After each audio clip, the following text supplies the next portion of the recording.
want to ask you a question. Have you ever been in a situation where you really wanted to do something, but then when you started doing it, you're like, no, the cost is too high. I'm thinking of things like, how many of us, when we were in elementary school or middle school, we were like, we're going to be doctors? Anybody? I was going to be a doctor, the greatest doctor ever. And then you take courses like organic chemistry in college, and you're like, seriously, no, bro. I'm going to be a communications major. How many of you have had that happen with like a diet? You know, like, I'm doing it. This is the year, this is the month, this is the day. It's starting on Monday. I set my clothes out. I'm going to go exercise, and there's dew on the ground. And everybody knows that's not safe to drive when there's dew on the ground. So we're going to start Tuesday, right? How many of you have got, with your career, like you got the job that you wanted, when you got the job that you wanted, you're like, no, I don't want this job anymore. I remember Tony Campolo was a professor at Eastern for a long time. His friend Charlie that taught in the English department, one day just quit. Just quit. He was like, in the middle of a semester, quit. He was like, I'm done. And got a job as a mailman. And Tony tracked him down one time. And he came to him and he was like, what's wrong? He was like, I can't do it. The kids are killing me, man. It eats me up every day inside. And he was like, seriously? You're the only PhD mailman I know. And he's like, there aren't many of us. There aren't many of us. Well, it's funny that way in life, in school, in work, even in like the Gospels with Jesus. One guy came up to Jesus one time. Jesus said he gave orders to go to the other side of the lake, and then a teacher of the law came to him and said, teacher, I will follow you wherever you go. Now, this was a big deal. Like, Jesus was hitting the big time. If you had a teacher of the law follow you, that was like big stuff. It was like a number of years ago when the world-renowned philosopher, the Christian philosopher Dallas Willard, began following me on Twitter. I tell you, for 2 weeks, I was like, hey man, what's going on? Good, how's your job? Dallas Willard's following me on Twitter, right? And I was like, if Dallas Willard is following me, he's obviously doing it because of the incredible, pithy life aphorisms and the insights that I deliver to the masses every day. Like this one, this is probably one of my best. Rush's song, Spirit of the Radio, is the jam to have on while cleaning the house. Right? Like, now you understand why Dallas Willard would want to follow me. And it was the same thing in the first century. If you had a teacher of the law follow you, that was a big deal. Then other people were going to follow you. And then Jesus had to think, if I just let him follow me, then I'm gonna be able to reach everybody. Well, that didn't impress Jesus at all. Just like Dallas Willard following me. I DM'd him and I was like, dude, Dallas, get out of the NFC East, bro. And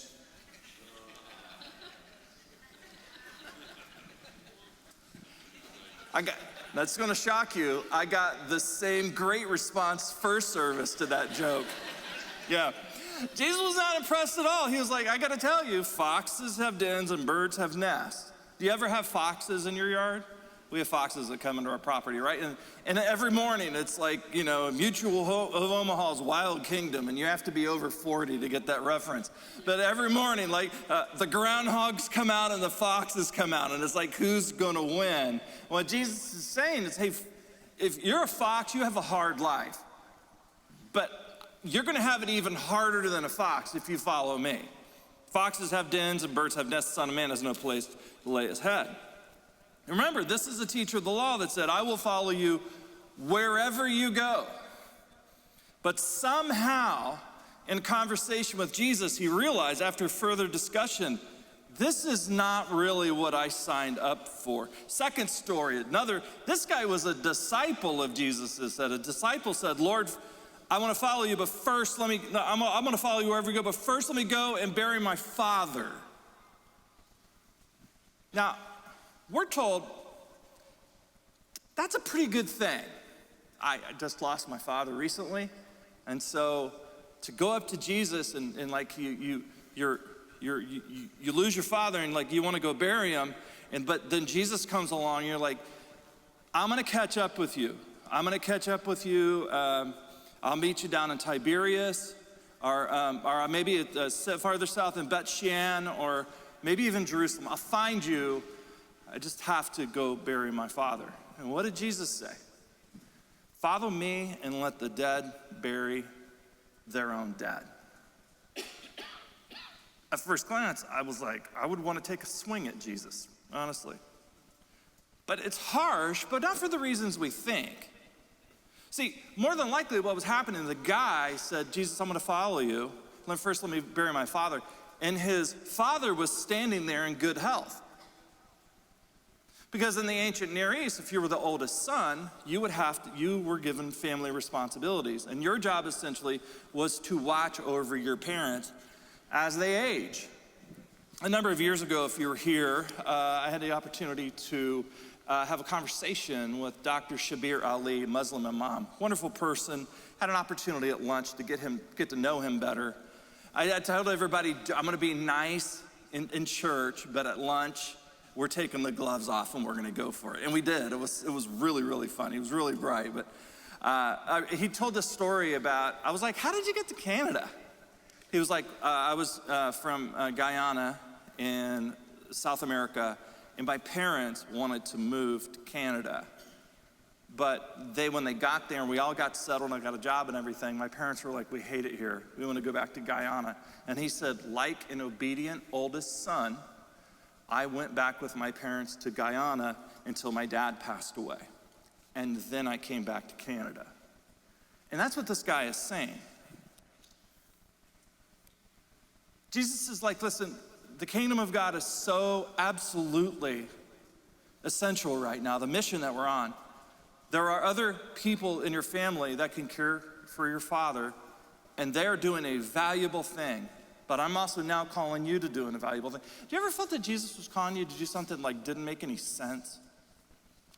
Like if you feel honestly that it makes sense to follow Jesus all the time, it's probably not Jesus you're following. Right? The times when you're really confused and the time you're like, this doesn't make sense, and you're like, I want to give up, that's probably the time where you know you're actually following Jesus. There's a third guy. Third guy comes up to Jesus and he said, man came up to Jesus, teacher, what must I do to get eternal life? And Jesus is like, bro, seriously, you know the answer to this question? Keep the commandments. And he's like, which ones? And Jesus is like, come on, didn't you go to synagogue? You shall not murder, you shall not commit adultery, you shall not steal, you shall not give false testimony, honor your father and mother, love your neighbor as yourself. All these I've kept, the man said. What do I still lack? And Jesus said, honestly, if you want to be perfect, go clean out your house. Sell it all, and then sell your house. And then come and follow me, you'll have treasure in heaven. And what did the guy do? Did he do it? He's kind of like us, right? What, if Jesus was here today and he was like, go sell everything that you have, I would have some questions for the Lord, right? Like, okay, well, after I sell everything, do you want me to not live in a house again? So then I've got to go and make more money. Now I'm gonna go and buy a house and the stuff that I need because I don't have a lot of stuff, clothes and a car and that sort of thing. By the way, can I ask you a question? Burning question in the Jones household.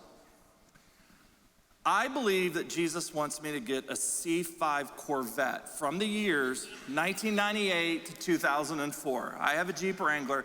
I can make bank selling anybody, right? We can sell our used car cars right now and make a lot of money. I can sell my Jeep and get a Corvette. The Corvette's only $10,500, right? Which is like cheaper than all the cars that you all drive. So you can't like, oh, he's living like a television. It's a $10,000 car, people.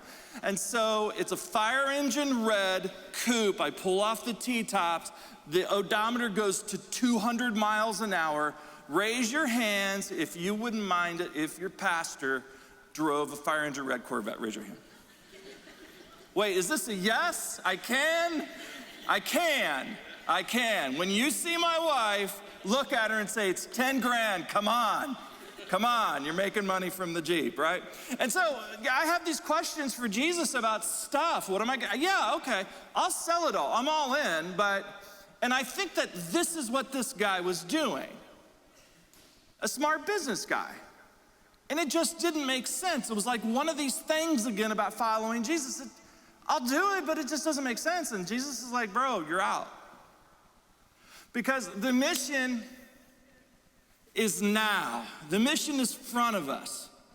Following Jesus, it's so easy, wouldn't you say? It's so easy to get off track with things that are really important. Eating well, relationships, work, everything. It's so easy to veer off mission. And what Jesus said is you have to get in the mode of being of like, I'm gonna do it now. I'm not gonna question it, I'm gonna go for it, I'm gonna do it. Now, the real question that I have is whatever happened to these people?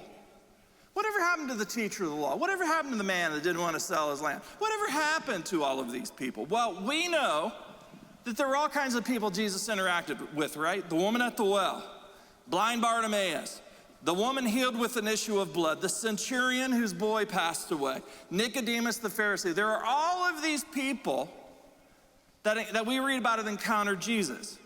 What New Testament scholars and historians tell us, look at this. We know about these stories because these people later became followers of Jesus and active in the early church. Raise your hand if you were with us when we met in the movie theater. Okay, look around. All right, there's some.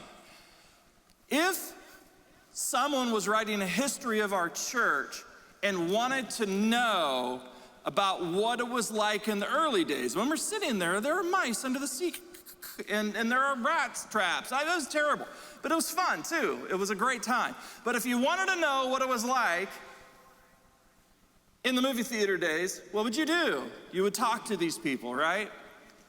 Historians tell us that these people that Jesus encountered in the Gospels, most of them more than likely were people that were active today in the church, in the early church, when Luke, the historian, went and interviewed all of these people. Now, what bearing does that have on our story? We'll get to that here in a second. So we're in this series called Mission Critical. We're going through the first 9 chapters of the book of Acts. We have a few weeks to go. First week, I talked about the mission. Second week, Frank talked about the very first sermon that was preached, did a fantastic job.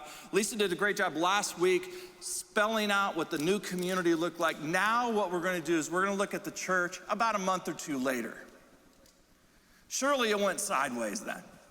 Human beings, we all have the ability to mess up good things, don't we? And so you would think a couple months later, this thing is not looking good. Well, look what happened. Acts chapter 4, verse 32.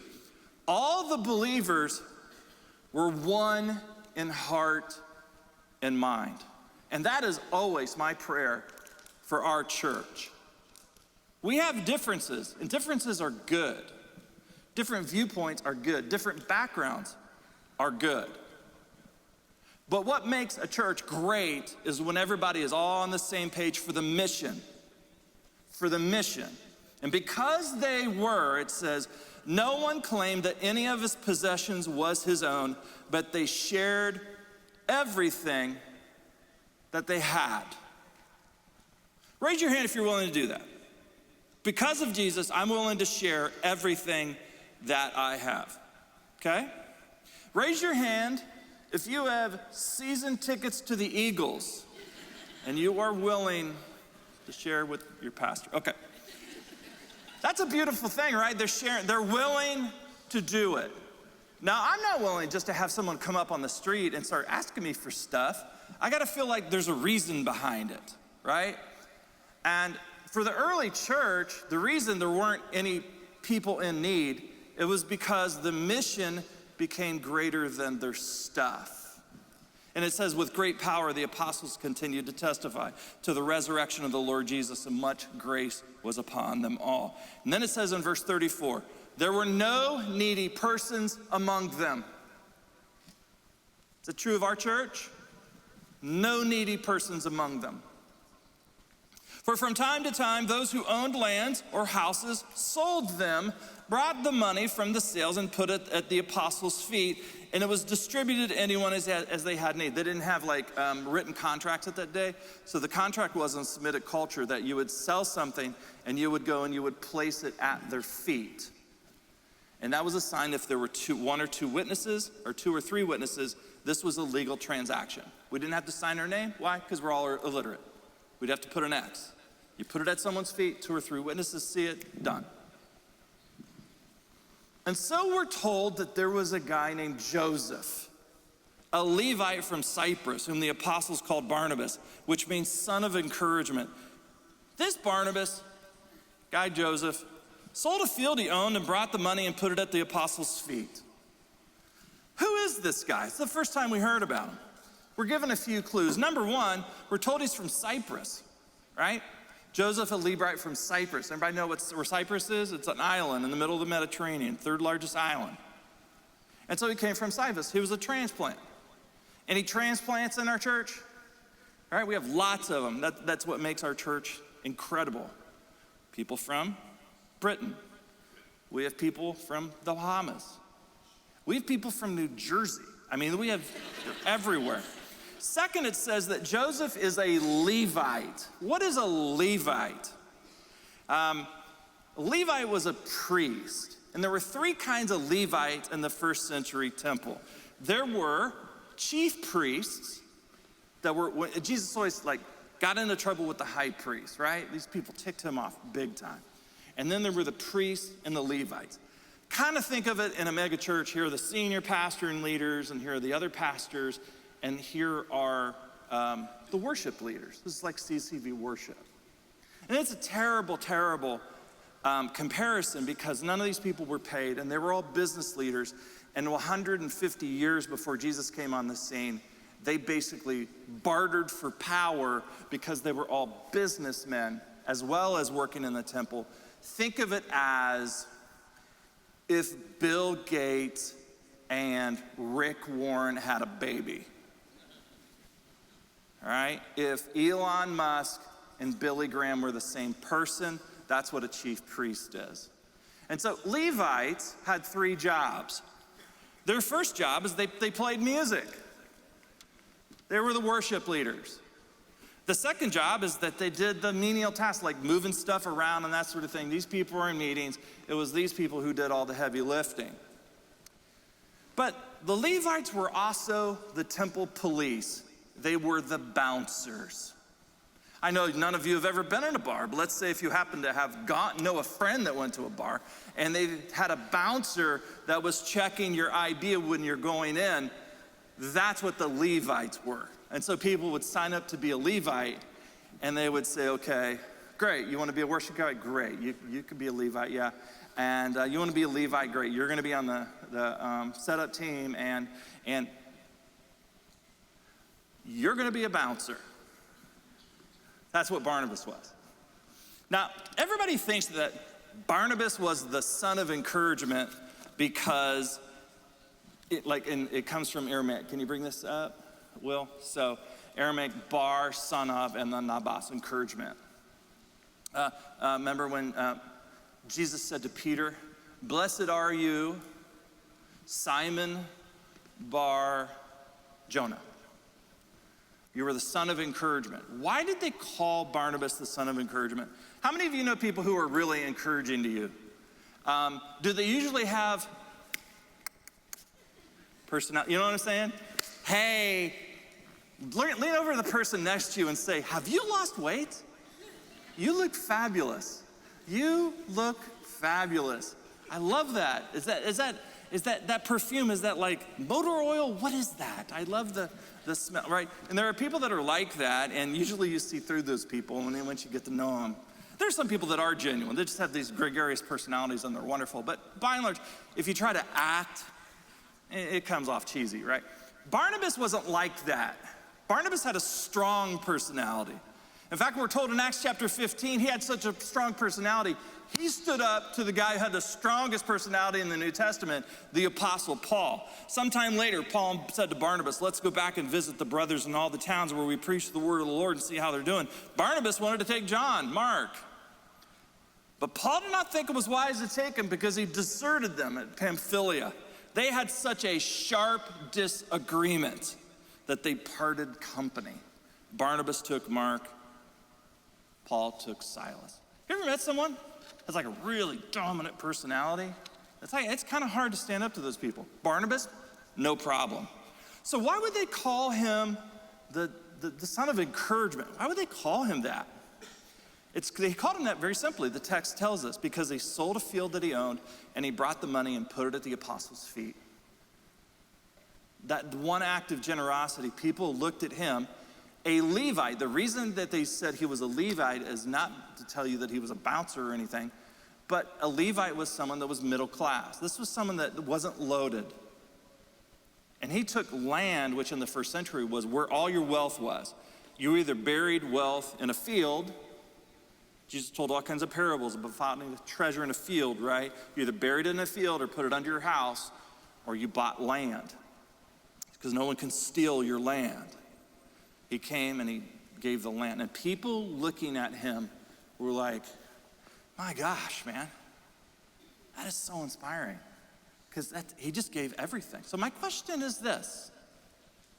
Was Joseph, nicknamed Barnabas, the young man mentioned in Matthew 19 that approached Jesus and then walked away? Was he the guy that met Jesus, walked away because the price tag was too high for following Jesus? And if he was that guy, I wonder what happened. Did he come back later and follow Jesus? Or did he go back to his job in Jerusalem at the temple and witness firsthand Jesus being betrayed, beaten, and then crucified? Was he the guy in the garden that went and arrested Jesus? Those would have been Levites. Is he one of the sources for Luke's material in Luke's gospel that for the arrest scene when Jesus was before Pilate, when Jesus was before the chief priest, when Jesus was beaten, handed over to the soldiers, and then crucified? Someone had to be there for that source material to be accurate. Was he the person that saw all of these? And after that, did he see Jesus then on the cross give everything, which is significantly more? Giving up your life is significantly more than giving away all of your possessions. You can get possessions back. You're not getting your life back. Did you see that and say, I'm in, man. He did that for me. Was he? I don't know. Maybe. Maybe. But something happened to him. I see three challenges for us today. One is obvious, the generosity challenge. The people in the early church were generous because they watched Jesus be generous with them and giving up his life. And so fall is now upon us. Our ministry season, we kick off our ministry season every single year in the fall, and we need to get back in the habit of giving. I don't know what you give. You don't see me in the hallway. I wonder if he knows if I give or not. That's between you and God. Do you think I would ever want to be in that position? I want you to give out of one heart and one mind, because you know that Jesus is calling us to do things. And so maybe during the summer you got out of the habit of giving. Okay, let's start again. Let's get back in the habit of giving consistently. So if you have a cell phone, I want you to look at your cell phone. Does Jesus mean more to you than your cell phone? Then give what you would pay every single month for your cell phone. Is it your car payment? If you have a payment? Is it your house? Is it whatever it is? How significant is Jesus to me in my life? Am I willing to show that? And here's the other thing. It's not just about giving to the church financially. It's about sharing our possessions. The word fellowship comes from, and Lisa talked last week about the Greek word koinonia, which means dirty. Have you ever been to a Po Folks restaurant? I went to a Po Folks restaurant in Atlanta. This was when I was in college. We were doing a trip. And I noticed in my glass, my soda, in the inner ring of the glass, there was like dried celery and stuff. And later on that night, after I had a soda or two, I started to get that gurgling sensation in your stomach. You know, when it starts to come on and you start bargaining with Jesus, Jesus, I'm sorry for every sin I've ever committed in my life. You know, and you know it's coming out. You're like, Jesus, I swear, because am I the only one that hates to throw up? I'll be sick all night long if it will keep me from throwing up. And I'll be like bargaining, dear Jesus, I'll start a church in Greenland. Hey, you tell me what to do. If you can keep me from vomiting, I'm all in, right? But that night, after eating that meal when I was in college, I got sick, and everybody on our team actually got sick. And it was because of the dirty glasses. If you go to our staff offices, we have a coffee machine. I don't drink coffee, but we have a coffee machine, and then we have mugs that people can use. Is there anything grosser than those mugs? I do not. I want to have my own mug, because how many people, like, gotta get in there and, but that's what the word koinonia means. It means, like, you're taking away the mask, and underneath of it is, there's all of our stuff we're sharing. In a community that's of one heart and one mind, we're generous. And there's stuff that happens all the time here where you never hear me talk about it, of simple acts of generosity, people giving alms and people sharing stuff. And so I joked about the Corvette. I'm not gonna get a Corvette, even if it is $10,000. But I have stuff that I've looked in my basement that I'm not using. And I'm like, this is stuff, God has given me the ability to work and to be paid. And now I have like a couch and some shelves and stuff like that. Like, that's not even being used. But I could go and give those to someone, or I could go and I could sell them and give those to people who are in need. And so I just want us to be thinking about that. What could we do to be generous to each other in our times of needs? Second, a commitment challenge. Let's admit it, COVID threw us for a loop, right? And you knew, online people, I was gonna mention you in this. I can't tell, I'm not exaggerating when I tell you I've talked to well over 100 people that I bump into in the community.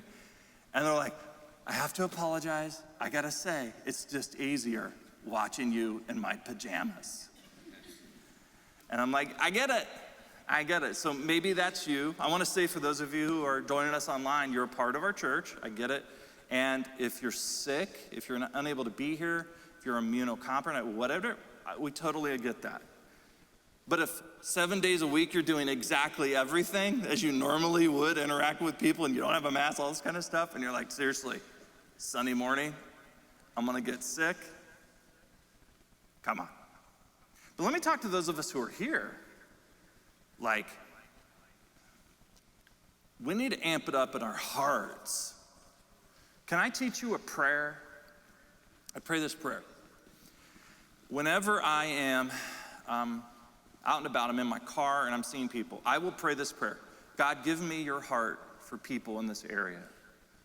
I'll drive down the road, I'll see someone running. Give me your heart for this person running. Give me your heart for the person that is serving this meal. Give me your heart for the person running this business. On the way to church, I'll drive by a golf course and I'll say, God, please cause these people to shank it in the woods because they're skipping church, and then give me your heart for the people who lost their balls, right? And what happens is that the mission is not just about us. It's important that the mission is about us, but first and foremost, it's about the people who aren't here yet.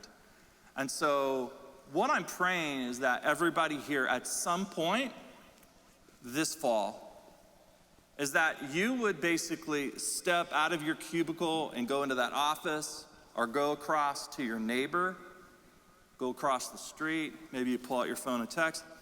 Let's just invite people to meet this amazing Jesus that has changed our lives, right? Here's the third one. I see a mission mindset challenge.